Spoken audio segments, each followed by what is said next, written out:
vaccines which the government of India is not providing. For that, a patient, he has to go to the private practitioner and spend some amount of money for that, for which he may or he might not go. So by this project, that is MIF, we get all those vaccines free of cost. So that way, many of them are rural patients, urban patients, they come here and get their children vaccinated.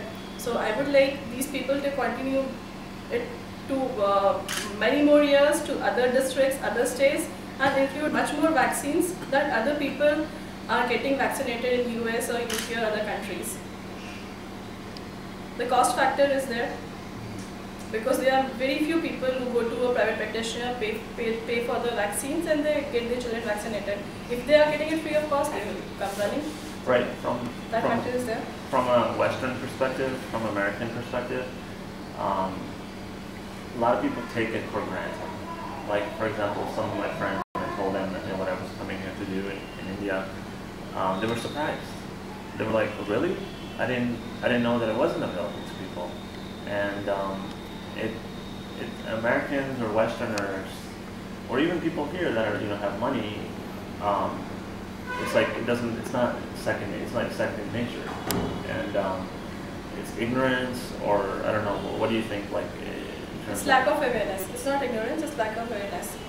As a doctor, I know there are typhoid vaccines, there are meningitis vaccines. I know there are so many influenza vaccines. But second, first of all, availability. Then secondly, lack of awareness. I don't know whether these vaccines are available with the local pediatrician or not. And if they're in the universal immunization program, I take my daughter to the civil hospital. These people, they have a cold chain maintained, and they immunize my daughter. But only those vaccines which are covered by them, not other vaccines. So by this Mission India Foundation, only those people who are in district Mahendragarh and who know this thing is running, they are benefited by it. So if this project is expanded, so many more children will be benefited by those vaccines.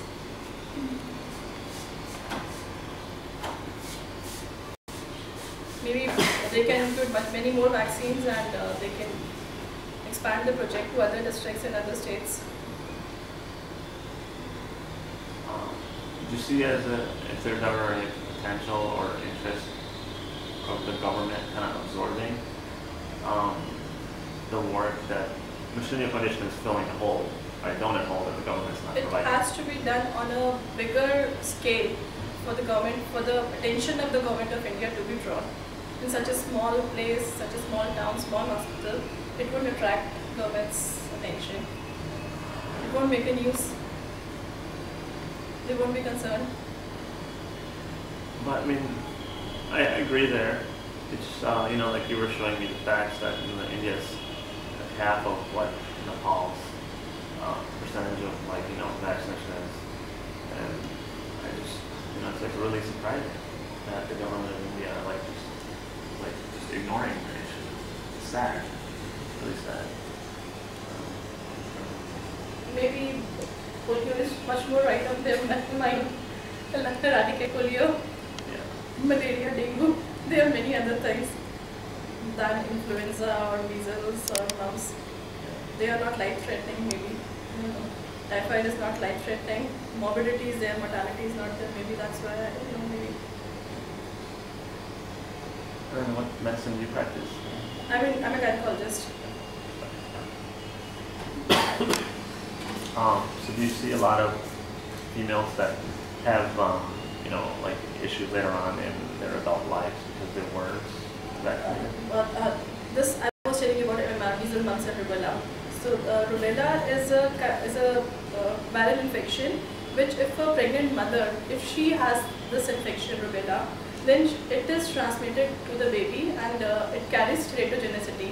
Teratogenicity means the unborn fetus is exposed to the virus, and the baby might develop some congenital anomalies in form of cardiac nervous system defects, which might be debilitating later on when the baby is born.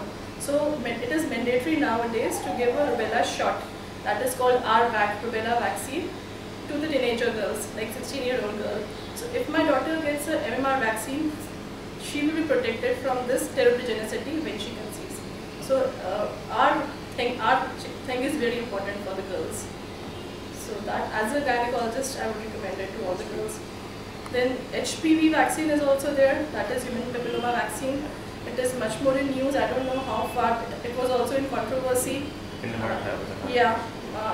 Initially it was recommended, then again it was not recommended, then again it is recommended. There is confusion over it.